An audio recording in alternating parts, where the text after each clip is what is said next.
Chapter 14 Review. Westward Expansion. By the mid-19th century, the American economy that had been based on local commerce and small-scale farming was maturing into a dynamic, wide-reaching capitalist marketplace. As the Industrial Revolution in the Northeast altered the economy and intensified the process of urbanization, an agricultural empire began to emerge in the West. By 1860, more than one-half of the American population was located west of the Appalachian Mountains. Conditions along the entire Atlantic seaboard stimulated migration to the western regions.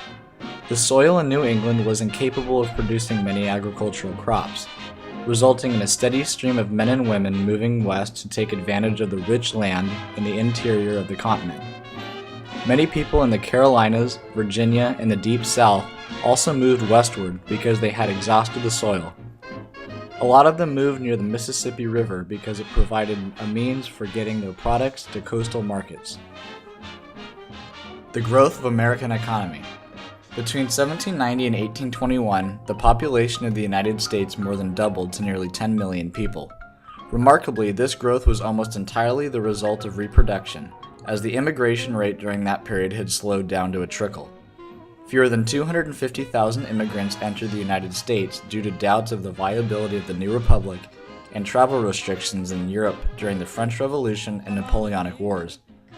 Soon after Napoleon's final defeat in 1815, immigration to the United States began to increase. Competing shippers who needed westbound payloads kept transatlantic fares low enough to make immigration affordable, and migrants were interested in the prospect of abundant land, high wages, and what they saw as endless economic opportunity. Many also migrated to America because Europe seemed to be running out of room, and numerous people were displaced from their homelands. For the next several decades, the number of immigrants continued to rise. In the 1820s, nearly 150,000 European immigrants arrived.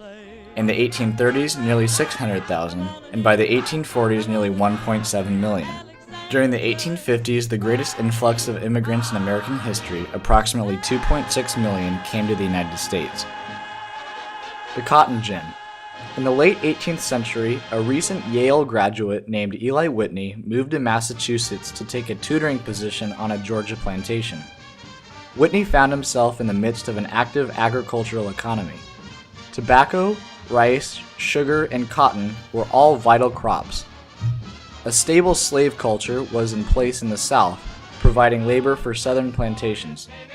However, the time-consuming process for harvesting cotton limited the prosperity of plantation owners. Whitney, known for his ability to work with materials such as wood and iron, crafted an invention called the cotton gin, which would drastically change the way the cotton industry operated. The growth of industry. In the 18th century, British inventors perfected a series of machines for mass production of textiles, which initiated the European Industrial Revolution, and gave Britain a head start in the industrial world. For many years, the British carefully guarded their industrial secrets, forbidding the export of machines or even descriptions of them, and also restricting the departure of informed mechanics. The British could not keep its secrets forever, and in 1789, Samuel Slater left Britain in disguise and arrived in America with the plans in his head for a textile machine that would spin cotton on a mass scale. He contracted with a merchant manufacturer in Rhode Island to build the machine, and in 1791 he created the first efficient American machinery for spinning cotton thread. By 1815, there were 130,000 cotton spindles turning in 213 factories. Slater is often called the father of the factory system in America. The effects of industry. Early American factories were usually owned by individual families or partners. As machines became more widespread and the scale of complexity of businesses increased, a substantial capital investment was required to open a factory. Although it was a slow process, these factories led more and more firms to incorporate ownership. Prior to the 1860s, most manufacturing was conducted by unincorporated businesses. Organizing a corporation required a special act of a state legislature. Many people believed that only projects that were in the public's best interest, such as roads, railways, and canals, were entitled to the privilege of incorporation.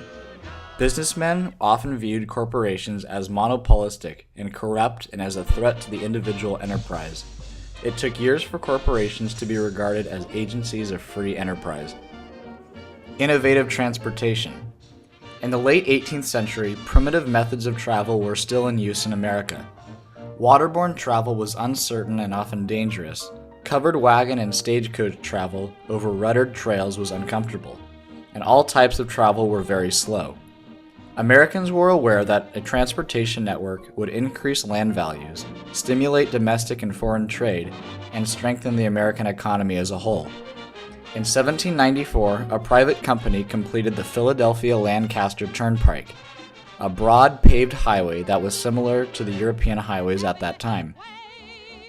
The completion of the Lancaster Turnpike resulted in a turnpike building boom that lasted nearly 20 years.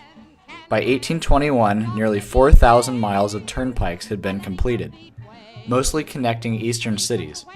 Money needed to build the new turnpikes was coming primarily from state governments and in some cases from individuals.